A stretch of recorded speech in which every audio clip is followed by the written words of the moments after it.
Знаете ли? Причината е тази, че на последния етаж,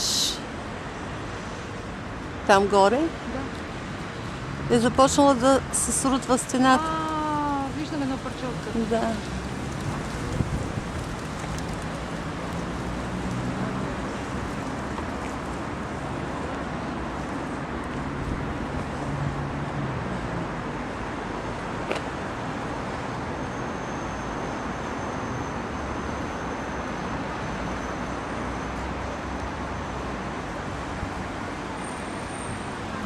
Заради това отгоре деца лющи ли е така оградено?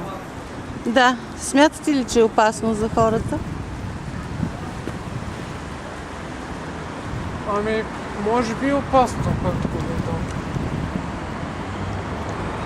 Трябва да се пуснат с едни алпинисти отгоре, с чукове да го изронят цялото и да се направи наново.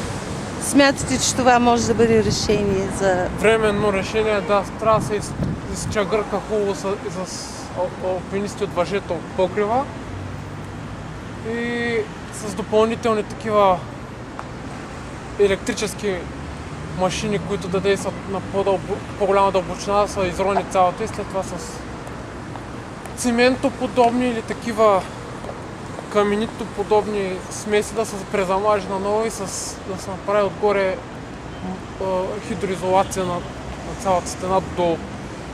Благодаря ви.